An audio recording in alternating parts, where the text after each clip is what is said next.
Hi hello dear all. कैसे हैं आप सभी? उम्मीद है सब अच्छे होंगे। जैसा कि आप सभी को पता है, मैं अपने चैनल के माध्यम से छोटी छोटी कहानियाँ लेके आता हूँ। जो मेरा चैनल है डिजिटल एक्सपर्ट अप्रोच, तो इसके माध्यम से मैं हमेशा छोटी छोटी कहानी लेके आता हूँ जानकारी के लायक, और कुछ सीखने के लायक कहानियाँ होती हैं। आज भी एक कहानी लेकर आया हूँ जिसका नाम है गरीब किसान एक परेशान किसान। परेशान किसान कैसे परेशान रहता है, उसकी ज़िंदगी में कैसी परेशानियाँ होती हैं और कैसे उसकी ज़िंदगी बदलने लगती है, इसके ऊपर एक कहानी है। आप सभी देखें और अपना सहयोग दें। मुझे उम्मीद है आपको ये कहानी बहुत पसंद आएगा, और पसंद आए तो इसके साथ ही हमारे चैनल को भी सब्सक्राइब कर लीजिए और बेल आइकन को भी दबा दीजिए। तो आइए मिलते हैं इस कहानी पे। आप देखें ये कहानी, देखें और फिर बताएं आपको कैसी लगी ये कहानी। धन्यवाद, थैंक यू सो मच। ये कहानी है गरीब किसान की। कहानी ऐसे है, एक गांव में एक गरीब किसान रहता था जो बहुत ही मेहनती परिश्रमी था। फिर भी इतना मेहनत करने के बावजूद भी उसके खेत में कोई फसल मजबूत नहीं लगती थी। एक दिन की बात है, वह किसान खेत में काम करते करते थक गया था, तो उसने सोचा थोड़ा समय पेड़ के नीचे आराम कर लूं। उस समय उसने एक सांप के घर को देखा, तो देखकर किसान ने सोचा शायद ये नाग ही खेत का रक्षक है।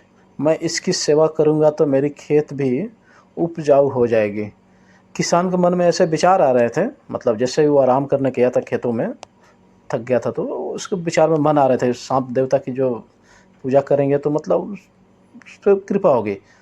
तो किसान क्या सोचा, ये सोचकर अगले दिन किसान अपने घर से एक कटोरी में दूध लेकर आया और सांप के घर के पास रख कर बोला, हे नाग देवता, मेरी भेंट स्वीकार कीजिए और मुझे सुख समृद्धि सफलता का आशीर्वाद दीजिए। तो सांप ने सारा दूध पी लिया और एक सोने का सिक्का अपने मुंह से उगल दिया किसान के लिए। किसान अचंभित होकर बोला कि ये तो सिक्का सोने का सिक्का है, धन्य हो नाग देवता। एक दिन किसान को कुछ काम के लिए शहर जाना पड़ा, तो किसान ने अपने बेटे को बोला, बेटा हर रोज़ नाग देवता को दूध देना नहीं भूलना। किसान ने निकलने के बाद बेटा सांप को दूध देने लगा, तो सांप ने रोज़ की तरह एक सोने का सिक्का अपने मुंह से उगलता रहा। समय बीतता गया।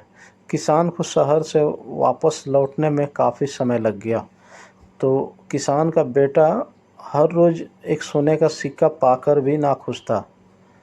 सोच रहा था क्या करें, तभी उसके दिमाग में एक शैतानी सूझी, क्यों ना मैं सांप को मारकर सारे सिक्के एक साथ ही निकाल लूं।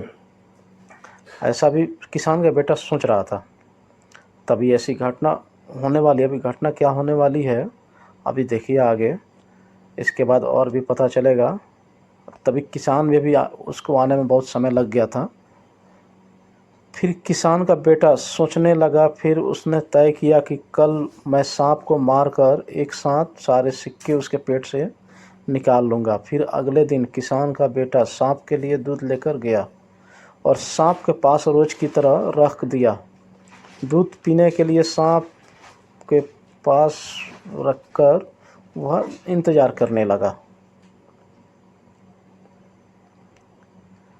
अभी सांप मग्न होकर दूध पी रहा था, तभी सांप भी रोज़ की भांति दूध पीने में मग्न हो गया।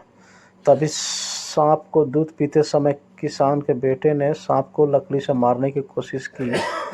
सांप तो बच निकला, लेकिन सांप क्रोधित होकर उसने उसको डस लिया। किसान के बेटे की हालत गंभीर हो गई थी। तब किसान भी शहर से वापस आ चुका था। यहाँ पे आप मेरे चैनल को भी सब्सक्राइब कर लीजिए, डिजिटल एक्सपर्ट अप्रोच जी। चैनल को सब्सक्राइब कर लीजिए, आपको दिख रहा है आइकन पे, और सब्सक्राइब भी कर दीजिए। फिर किसान जब घर वापस आया तो उसे इस घटना का पूरा जानकारी हुआ। ये सब सुनकर वह दुखी हो गया। फिर किसान ने खेत जाकर नाग देवता से माफ़ी मांगी। ऐसे गलती फिर कभी नहीं होगी कहकर क्षमा प्राप्त किया। किसान के बेटे को उसकी लालच की सज़ा मिल गई थी।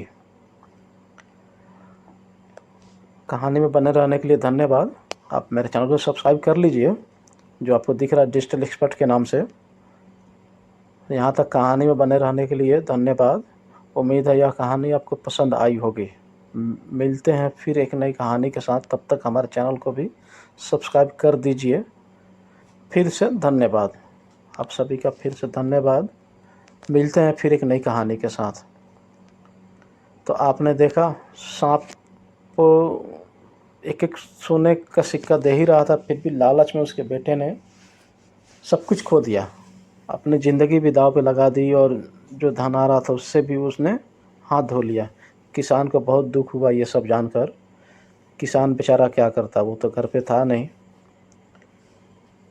तो लालच एक बुरी बला है, इस कहानी का यही मतलब है। ठीक है, धन्यवाद।